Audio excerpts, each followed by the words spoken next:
Hello dear students. बहुत सारे students ने गेट एग्ज़ाम दिया इस बार। बहुत सारे स्टूडेंट्स अभी भी प्रोसेस में हैं गेट एग्ज़ाम देने के। तो जिन्होंने भी गेट दिया, जिनका अच्छा गया और उनको उम्मीद है कि इस बार हम गेट में सिलेक्टेड होंगे, तो congratulations to all in advance. पहले से ही एक फीलिंग सी आ जाती है कि हाँ, हम इस लेवल पे हैं और हमारा सिलेक्शन हो सकता है या नहीं हो सकता। तो उन लोगों के लिए कॉन्ग्रेचुलेशंस। जैसे ही स्कोर आएगा आप मुझे इन्फॉर्म कीजिए, मुझे कांटेक्ट करिए और आपकी सक्सेस स्टोरी को हम साथ में लेके आएंगे। बाकी लोगों को भी गाइड करेंगे कि किस तरह से आपने प्रिपरेशन की थी, आपकी जर्नी कैसी रही। और जिन लोगों को ऐसा लग रहा है कि इस बार शायद सिलेक्शन ना हो पाए, निराश होने की बात नहीं है।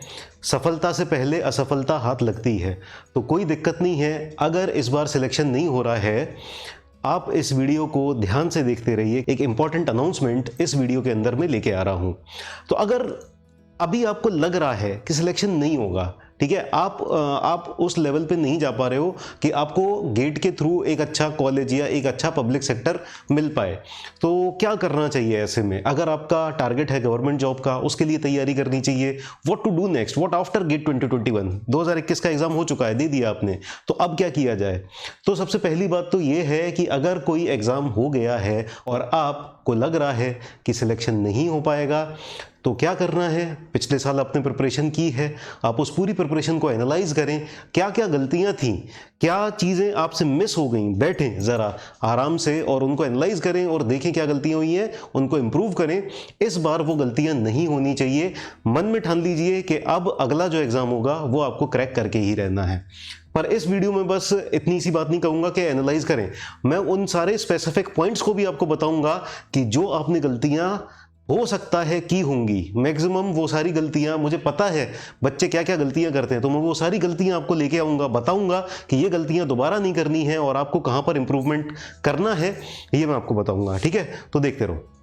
सबसे पहली गलती जो बच्चे करते हैं वो ये है कि खुद के जो स्ट्रॉन्ग सब्जेक्ट हैं, ऑलरेडी स्ट्रॉन्ग सब्जेक्ट्स, उन्हीं को बार बार पढ़ते रहते हैं, क्योंकि उस पढ़ने में मजा आता है। पहले से ही स्ट्रॉन्ग है, काफी अच्छा लगता है उसको पढ़ने में, तो उसी को ही पढ़े जा रहे हैं, उसी के क्वेश्चन सॉल्व किए जा रहे हैं। पर आपको ये समझना होगा कि आपका जो स्कोप ऑफ इंप्रूवमेंट है वो उन सब्जेक्ट्स में नहीं है जो ऑलरेडी स्ट्रॉन्ग है। आपका स्कोप ऑफ इंप्रूवमेंट वहां पर है जो आपके वीक सब्जेक्ट हैं। तो जो वीक सब्जेक्ट है सबसे पहले उनको आइडेंटिफाई करो और सबसे पहले शुरुआत इस बार पढ़ाई की उन सब्जेक्ट से करो जो आपके पिछली बार वीक रह गए थे। तो ठीक है, तो सबसे पहले क्या करना है, वीक सब्जेक्ट से शुरुआत करना है।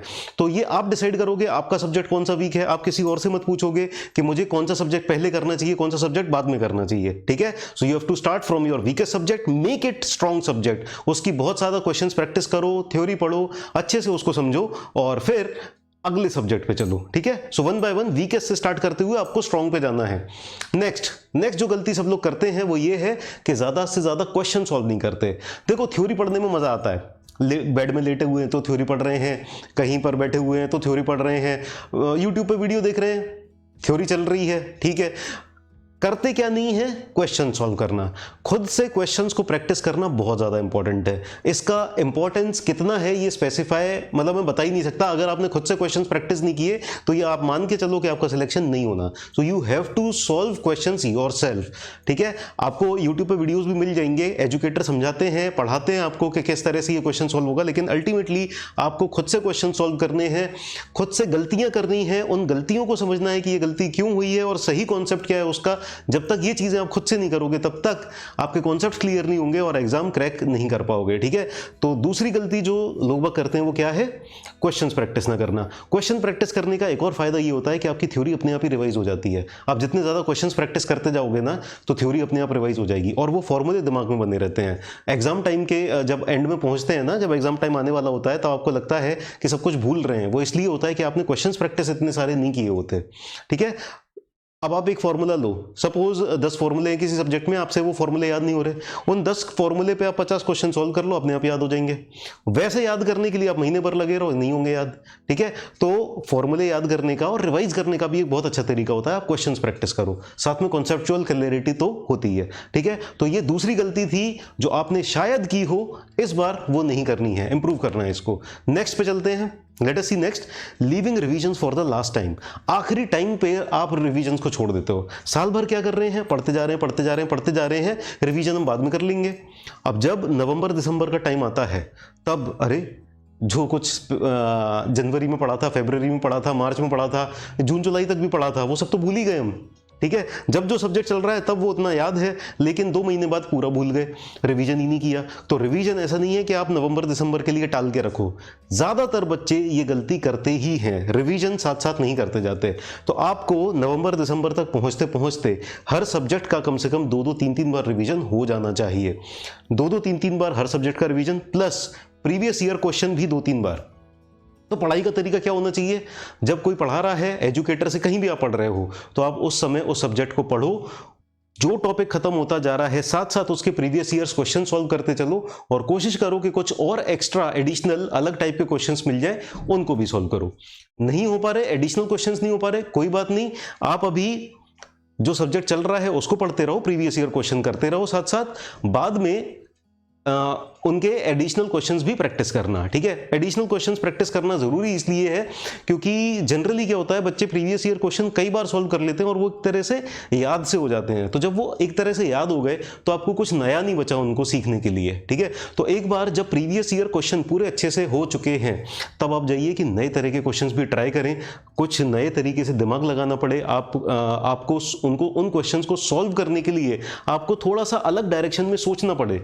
तो जब आप इस तरह से अलग डायरेक्शन में सोचते हो, थिंकिंग आपकी डेवलप होती है, तब आपके और ज्यादा अच्छे से कॉन्सेप्ट क्लियर होते हैं। ठीक है, तो ये एक और गलती कि आप रिवीजन आखिरी टाइम के लिए छोड़ते हो। नेक्स्ट, सब लोग टेस्ट सीरीज तो एनरोल कर लेते हैं, एक कोचिंग की 2 कोचिंग की टेस्ट सीरीज सबने एनरोल कर ली है, लेकिन अब आप उन टेस्ट को दे नहीं रहे हो। जून जुलाई से टेस्ट सीरीज शुरू हो चुकी है, लेकिन अभी सिलेबस कंप्लीट नहीं हुआ है। जब सिलेबस कंप्लीट होगा तब हम टेस्ट देंगे, और जब हम टेस्ट देंगे तब हम इंप्रूव करेंगे। ये थिंकिंग ज़्यादातर लोगों की रहती है। पर क्या ऐसा हो पाता है? आप देखोगे कि नवंबर दिसंबर तक तो सिलेबस ही कंप्लीट नहीं होता बहुत सारे स्टूडेंट्स का, और अगर नवंबर दिसंबर तक सिलेबस कंप्लीट नहीं हुआ है, उनको पहले रिवीजन करना है। जब रिवीजन करना है, बहुत अच्छे से स्ट्रांग हो जाएंगे, तब जाके टेस्ट सीरीज देना शुरू करेंगे। तो टेस्ट सीरीज का पर्पस ये नहीं है कि जब हम बहुत अच्छे हो जाएंगे तब हम टेस्ट देंगे, और टेस्ट में पहले टेस्ट से ही हमें टॉपर बनना है टेस्ट के अंदर। टेस्ट सीरीज का मतलब यह है कि आप की प्रैक्टिस होती रहे, साथ साथ आप जहां गलतियां कर रहे हो वो देखो कि क्या गलतियां आपसे हो रही हैं, क्या आप सेट ड्यूरेशन के अंदर टेस्ट पूरा कंप्लीट कर पा रहे हो या नहीं कर पा रहे हो। तो ये चीजें आपको एंड में नहीं करनी है, ये चीजें जब से टेस्ट सीरीज शुरू हुई है तब से ही, शुरुआत से ही लगातार करते जाना है।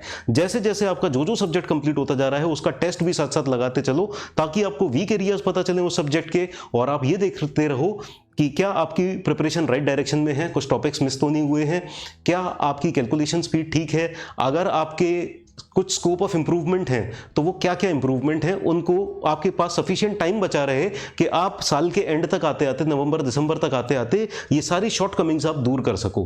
तो टेस्ट, आप ये मत सोचना कि मैं टेस्ट ऐसे ही बिना प्रिपरेशन के दे दूंगा तो वो बर्बाद चला जाएगा, अब मेरे पास क्वेश्चंस कहाँ से मिलेंगे। ये थिंकिंग ज़्यादातर लोगों के अंदर रहती है, ये थिंकिंग को निकाल दीजिए, क्योंकि अगर आप अभी से टेस्ट देना शुरू नहीं करेंगे नवंबर दिसंबर में तो वैसे भी आपके बर्बाद जाने हैं टेस्ट। ठीक है, तो टेस्ट को कब से देना है? एकदम शुरुआत से ही देना शुरू करना है।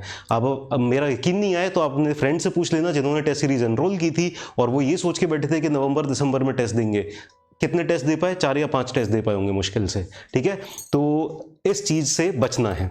Next, being too much over confident at the start.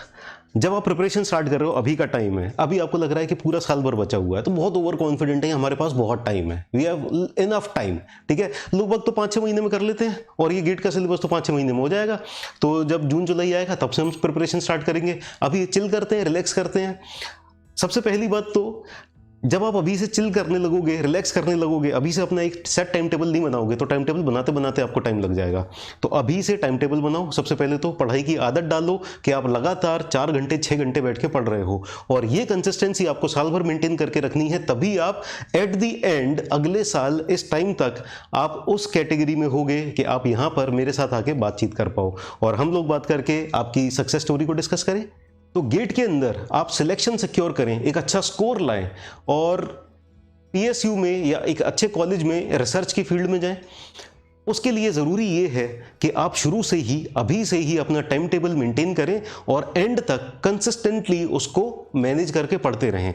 बीच बीच में ऐसा होता है कि आपकी कंसिस्टेंसी ब्रेक होती है, कोई बात नहीं, हो गई ब्रेक, सबकी होती है, सब लोग इंसान है, मेरी भी कंसिस्टेंसी ब्रेक होती है, और फिर से उसको ज़्यादा डिस्टर्ब ना होने देना है, ठीक है, ज़्यादा डिस्टर्ब नहीं होने देना है, वापस से पटरी पे लाना है और फिर से हमें प्रिपरेशन स्टार्ट कर देनी है, ठीक है। तो अभी से आप ये मत सोचो कि अभी हमारे पास बहुत टाइम है, हम आगे चल के इम्प्रूवमेंट कर लेंगे और बाद में पढ़ाई शुरू करेंगे, सीरियस होने का अभी से टाइम नहीं है, बाद में है। तो ऐसा बिल्कुल नहीं सोचना है, आपको अभी से ही पढ़ाई करके रखनी है। अगर आप अभी टाइम टेबल बनाने बैठोगे ना 13 सब्जेक्ट्स का, कि 13 सब्जेक्ट्स के लिए मुझे थ्योरी इतने टाइम में कवर करनी है, इसके प्रीवियस ईयर क्वेश्चन इतने टाइम में कवर होंगे, टेस्ट सीरीज मुझे इतने टाइम में होगी, सारे 13 सब्जेक्ट का अगर आप टाइम टेबल बनाने बैठोगे ना तो हो सकता है ये 1 साल भी कम पड़ जाए। तो इसीलिए don't be over confident right now, ठीक है। पैनिक भी करने की जरूरत नहीं है, ओवर कॉन्फिडेंट भी होने की जरूरत नहीं है, आपको रियलिस्टिक होने की जरूरत है। आप रियल में अपनी सिचुएशन को एनालाइज करो कि मेरी सिचुएशन अभी क्या है और इतना टाइम अगर मैं पढ़ूंगा तो क्या मैं सच में डबल डिजिट रैंक या सिंगल डिजिट रैंक ला सकता हूं। तो आपको आपका टारगेट आपके दिमाग में फिक्स होना चाहिए और उसके हिसाब से अभी से प्रिपरेशन स्टार्ट कर देनी चाहिए, ठीक है। सो कंसिस्टेंटली आप प्रिपरेशन करेंगे साल भर, तभी आपका रिजल्ट अच्छा आएगा। Next, confining yourself to one exam only, ठीक है। जैसे आप गेट की प्रिपरेशन कर रहे थे तो आपने खुद को पूरी तरह से गेट के लिए ही कन्फाइन कर रखा है, मतलब कि मैं और सब्जेक्ट्स की और जो एग्जामिनेशंस होते हैं उनकी तरफ देखूंगा ही नहीं। बात अच्छी है, लेज़र फोकस होना चाहिए, बहुत अच्छी बात है, बट एग्जैक्टली अगर आप गेट की प्रिपरेशन कर रहे हो तो आपको भी पता है कि 80-90% जो गेट का सिलेबस है, 90% वही सिलेबस इंजीनियरिंग सर्विसेज का भी है, वही सिलेबस आपके स्टेट इंजीनियरिंग सर्विसेज एग्जामिनेशंस का भी है, आरआरबी, एयरपोर्ट अथॉरिटी और बहुत सारे एग्जाम्स हैं, उन सब का सिलेबस भी ऑलमोस्ट वही है। तो आप खुद को लिमिट क्यों करो, ठीक है। आपने 80-90 तो वो सारे एग्जामिनेशंस का पढ़ भी रखा है ना। गेट के लिए जब आप पढ़ रहे हो तो ऑलमोस्ट उन सारे एग्जाम्स की भी प्रिपरेशन कंप्लीट हो गई है। बस आपको क्या करना है, उन सारे एग्जाम्स के जो लेवल ऑफ क्वेश्चंस हैं उन क्वेश्चंस को भी आपको पढ़ लेना है। नुकसान तो कुछ नहीं होगा, गेट में भी कई बार आसान से क्वेश्चंस आ जाते हैं, तो वो आसान से क्वेश्चंस भी आप कर लो। और हो सकता है शुरुआत में आपको आसान क्वेश्चंस करके थोड़ा सा कॉन्फिडेंस मिले, आप फिर हायर लेवल के क्वेश्चंस पे जा सको, गेट के लेवल के क्वेश्चंस पे जा सको। तो शुरुआत आप थोड़े से आसान क्वेश्चन से कर सकते हो, पढ़ते पढ़ते आप टफ क्वेश्चंस पे जा सकते हो। तो अपने आपको सिर्फ गेट एग्जामिनेशन तक या ईएसी तक फोकस नहीं रखना है, आपको और भी सारे जो एग्जामिनेशन है उन सबकी भी तैयारी करनी है। और ऑलमोस्ट सारे जो स्टेट इंजीनियरिंग सर्विसेज एग्जामिनेशन होते हैं उनकी प्रिपरेशन लगभग एक जैसी होती है, मतलब लेवल ऑफ क्वेश्चंस एक ही जैसा होता है। तो उस लेवल के क्वेश्चंस भी आप प्रिपेयर करो।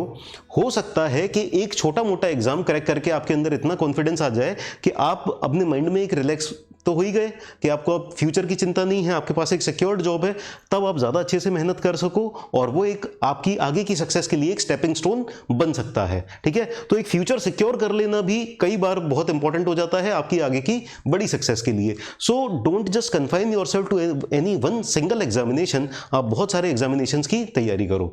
तो ये कुछ गलतियां हो सकता है आपने लास्ट ईयर की थी, जिस वजह से हो सकता है इनमें से 2-4 गलतियां की हो या कोई एक गलती की हो जिसकी वजह से आप हो सकता है थोड़ा बहुत रह जाओ, हो सकता है ज्यादा मार्जिन से रह जाओ, बट आपको यह करना है कि इस साल इस तरह की कोई गलती नहीं होनी चाहिए।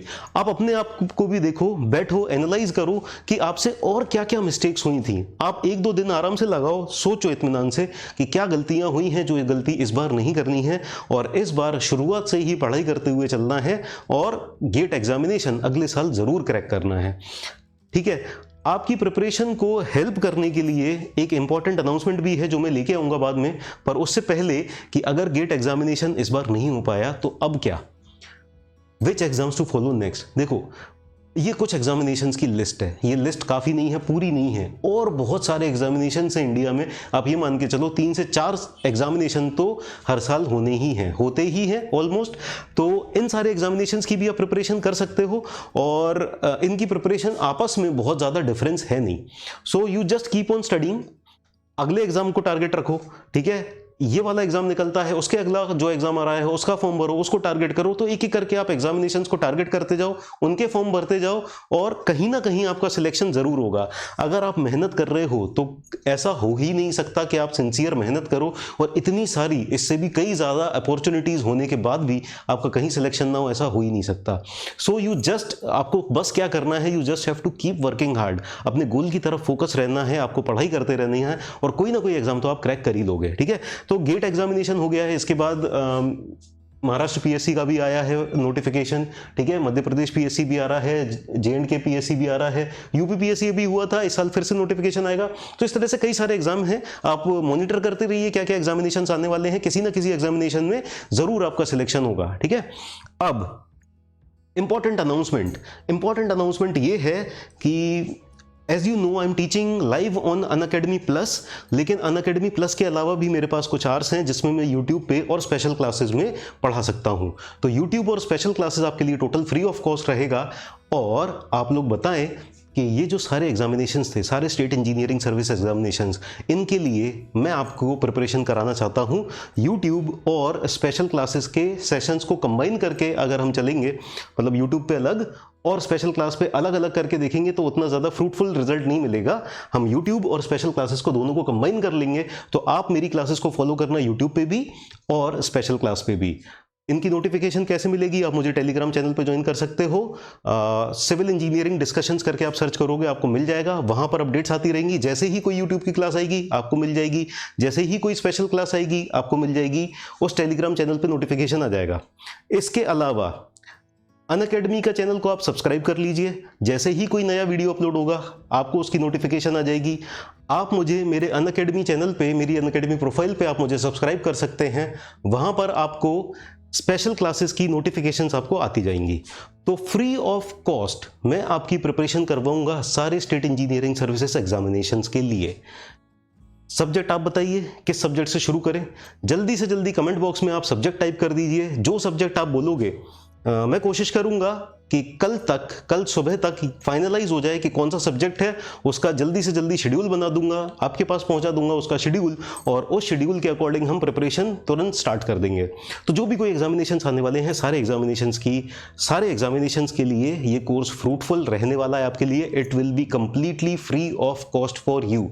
You just have to follow me on my Telegram channel, on this YouTube channel and on my Unacademy profile, ठीक है। आप इन सब जगह पर मुझे फॉलो करो, आपको सारे सब्जेक्ट्स हो जाएंगे एक एक करके, ठीक है। तो सबसे पहले कौन सा सब्जेक्ट स्टार्ट करना है वो आप मुझे बताइए कमेंट बॉक्स में। और इसी के साथ इस वीडियो को खत्म करते हैं। आई होप आपको यूजफुल इंफॉर्मेशन मिली, आपको वो सारे चीज़ें पता चली कि जो इस साल नहीं करनी है, वो गलतियां पता चली जो इस बार नहीं करनी है। अगर आप अफोर्ड नहीं कर सकते हैं ज़्यादा पैसे देना, फ्री ऑफ कॉस्ट में हम पढ़ा रहे हैं, ठीक है, don't worry about it. So follow me and let's crack it.